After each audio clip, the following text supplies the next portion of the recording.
दक्षिण पश्चिमी मानसून अगर भारत में आया है तो एक समय बाद वो वापस भी लौटेगा, है ना।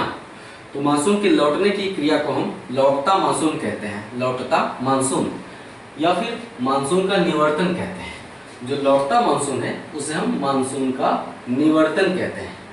ठीक है, सवाल इस तरह से बनते हैं कि मानसून का निवर्तन कब से प्रारंभ होता है।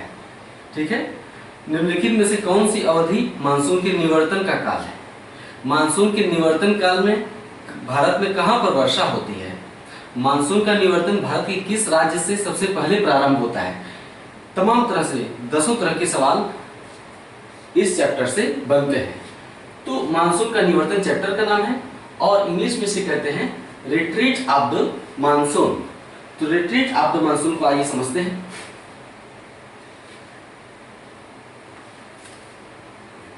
तो हमने इससे पहले बताया कि मानसून के लौटने की क्रिया को हम मानसून का निवर्तन कहते हैं। 21 जून को सूर्य कर्क रेखा पर चमकता है ना। 21 जून को सूर्य कर्क रेखा पर लंबवत चमकता है। 21 जून के बाद अर्थात 22 जून से सूर्य कर्क रेखा से विषुवत रेखा की तरफ लौटने लगता है। कब से? 22 जून से विषुवत रेखा पर लौटने लगता है। 23 सितंबर को सूर्य की लंबवत किरणें 23 सितंबर को सूर्य की लंबवत किरणें विषुवत रेखा पर पड़ने लगती हैं। 23 सितंबर को, ठीक है, कर्क रेखा यहाँ पर है। सूर्य की लंबवत किरणें 21 जून को कर्क रेखा पर थी। 22 जून से सूर्य की लंबवत किरणें विषुवत रेखा की तरफ लौटने लगती हैं और 23 सितंबर तक सूर्य की लंबवत किरणें विषुवत रेखा पर पहुंच जाती हैं। ठीक है, इसके परिणाम स्वरूप इस अवधि में पश्चिमोत्तर भारत में स्थापित ITCZ, इसके परिणाम स्वरूप पश्चिमोत्तर भारत में गर्मियों के मौसम में स्थापित ITCZ भी दक्षिण की तरफ खिसकने लगता है। ठीक है, ITCZ के दक्षिण की तरफ खिसकने के साथ ही मानसून भी दक्षिण की तरफ खिसकने लगता है। ठीक है, मानसून का निवर्तन भारत में 1 सितंबर के पहले सप्ताह से अर्थात 1 सितंबर से प्रारंभ होता है। मानसून का निवर्तन भारत में 1 सितंबर से, हम जो भी बोल रहे हैं उसे आप लिखते जाइए, सब कुछ फैक्ट है। मानसून का निवर्तन भारत में 1 सितंबर से प्रारंभ होता है या सितंबर के पहले सप्ताह से प्रारंभ होता है और 15 अक्टूबर तक आते आते मानसून समस्त भारतीय उपमहाद्वीप से वापस लौट चुका होता है। ठीक है, ये है मानसून के निवर्तन की अवधि। कब से है? 1 सितंबर से 15 अक्टूबर तक मानसून के निवर्तन की अवधि अर्थात मानसून के लौटने की अवधि। नेक्स्ट पॉइंट, मानसून का निवर्तन 1 सितंबर को सबसे पहले राजस्थान से प्रारंभ होता है। मानसून का निवर्तन सबसे पहले 1 सितंबर को राजस्थान से प्रारंभ होता है अर्थात मानसून सबसे देर से राजस्थान में पहुंचता है। मानसून की अरब सागर शाखा तो राजस्थान में पहुंचती नहीं है, यानी उससे वर्षा नहीं होती है। जो बंगाल खाड़ी की शाखा है वो दिल्ली को पार करके राजस्थान में थोड़ी बहुत वर्षा करती है। तो वही हम बता रहे हैं कि मानसून सबसे देर से राजस्थान में पहुंचता है और सितंबर के पहले सप्ताह में मानसून सबसे पहले राजस्थान से ही वापस लौटने की क्रिया आरंभ करता है। इसका मतलब है कि राजस्थान में वर्षा की अवधि बहुत ही छोटी होती है, यानी देर से पहुंचता है और सबसे पहले 1 सितंबर से लौटने लगता है। यही कारण है कि मानसून की अवधि राजस्थान में सबसे छोटी होती है और राजस्थान एक सूखाग्रस्त राज्य है। ठीक है, नेक्स्ट पॉइंट, मानसून के निवर्तन काल में यानी मानसून के पीछे हटने के काल में अक्टूबर और नवंबर के महीनों में अर्थात अक्टूबर और नवंबर के महीनों में सर्वाधिक वर्षा पूर्वी तटीय मैदान पर होती है।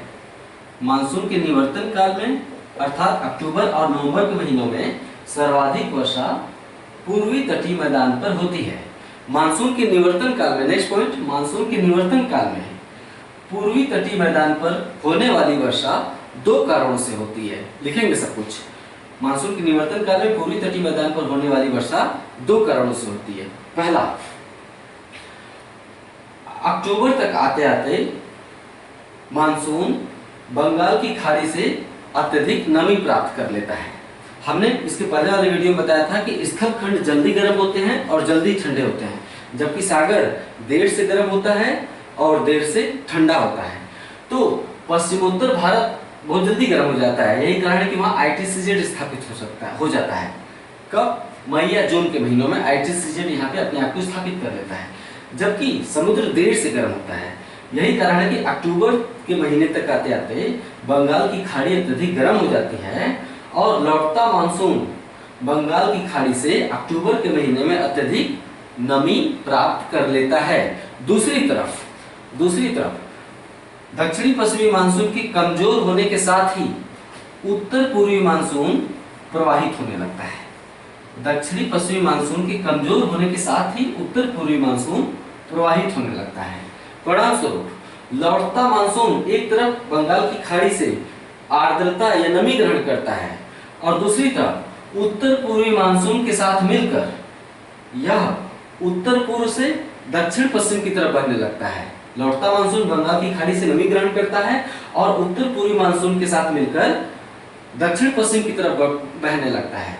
यही कारण है कि मानसून के निवर्तन काल में अक्टूबर और नवंबर के महीनों में पूर्वी तटीय मैदान पर वर्षा प्राप्त होती है।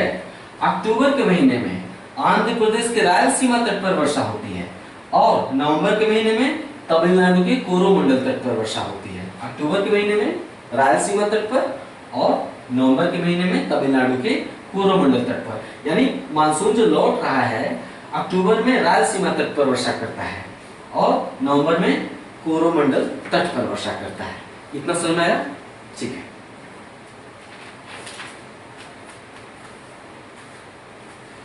हमने बताया कि मानसून के निवर्तन काल में पूर्वी तटीय मैदान पर दो कारणों से वर्षा होती है। पहला कारण मैंने बता दिया, लौटता मानसून और उत्तर पूर्वी व्यापारिक पवनों के साथ मिलकर पूर्वी तटीय मैदान पर होने वाली वर्षा। दूसरा कारण क्या है? अक्टूबर नवंबर के महीनों में दो कारणों से यहाँ पर वर्षा होती है। दूसरा कारण, अक्टूबर के महीने तक आते आते बंगाल की खाड़ी अत्यधिक गर्म हो जाती है, क्योंकि सागर देर से गर्म होता है। तो अक्टूबर के महीने तक आते आते बंगाल की खाड़ी अत्यधिक गर्म हो जाती है। बंगाल की खाड़ी का गर्म सतह, सागर का जो ऊपरी सतह होता है उसे हम सतह कहते हैं, ऊपरी हिस्सा। तो बंगाल की खाड़ी का गर्म सतह उष्णकटिबंधीय चक्रवातों की उत्पत्ति के लिए अनुकूल दशाएं प्रदान करता है। गर्म सतह, बंगाल की खाड़ी का गर्म सतह उष्णकटिबंधीय चक्रवातों की उत्पत्ति के लिए आदर्श दशाएं प्रदान करता है। अक्टूबर के महीने में बंगाल की खाड़ी में उष्णकटिबंधीय चक्रवात पैदा होते हैं। ये चक्रवात पूर्व से पश्चिम की ओर चलते हैं। ये चक्रवात स्थिर नहीं होता है, हमेशा जहां पे पैदा होता है वहां से चल देगा दूसरी दिशा में। तो बंगाल की खाड़ी में बनने वाला चक्रवात पूर्व से पश्चिम दिशा में भ्रमण करता है। पश्चिम दिशा में भ्रमण करते हुए यह चक्रवात पूर्वी घाट से टकराता है। पश्चिमी दिशा में भ्रमण करते हुए चक्रवात पूर्वी घाट पर्वत से टकराता है। ठीक है, पूर्वी घाट से टकराकर बंगाल की खाड़ी में बनने वाला उष्णकटिबंधीय चक्रवात पूर्वी तटीय मैदान पर वर्षा करता है। बंगाल की खाड़ी में बनने वाले उष्ण चक्रवात से अक्टूबर और नवंबर के महीनों में, कब? अक्टूबर और नवंबर के महीनों में उड़ीसा के उत्कल तट, आंध्र प्रदेश के रायलसीमा तट और तमिलनाडु के कोरोमंडल तट पर वर्षा होती है। रिपीट कर रहा हूं, बंगाल की खाड़ी में बनने वाला उष्ण चक्रवात पश्चिम की ओर गमन करता है, पूर्वी घाट से टकराकर पूर्वी तटीय मैदान पर वर्षा करता है। उष्ण चक्रवात से होने वाली वर्षा उड़ीसा के उत्कल तट पर, आंध्र प्रदेश के रायलसीमा तट पर और तमिलनाडु के कोरोमंडल तट पर होती है। उष्ण चक्रवात से होने वाली वर्षा मुख्य रूप से अक्टूबर और नवंबर के महीने में होती है। ठीक है, ये हमने बताया भारत में मानसून के निवर्तन काल में अर्थात लौटता मानसून के काल में अर्थात रिट्रीट ऑफ द मानसून के काल में भारत में होने वाली वर्षा। इसका अगला वीडियो होगा उष्णकटिबंधीय चक्रवात, जिसमें आप उष्णकटिबंधीय चक्रवातों के विषय में थोड़ी सी विस्तृत जानकारी प्राप्त करेंगे और ये भी जानकारी प्राप्त करेंगे कि क्यों बंगाल की खाड़ी में ही उष्ण चक्रवात बनते हैं, अरब सागर में क्यों नहीं बनते हैं, है ना। इसके अलावा उष्णकटिबंधीय चक्रवातों की जो विशेषताएं होती हैं, चक्रवात की आंख क्या होती है, चक्रवात की आंख की दीवार क्या होती है, चक्रवात में सबसे ज्यादा वर्षा किन क्षेत्रों में होती है, चक्रवात खत्म क्यों हो जाता है, चक्रवात दिल्ली तक क्यों नहीं पहुंचता है, चक्रवात बनारस से इलाहाबाद में वर्षा क्यों नहीं करता है।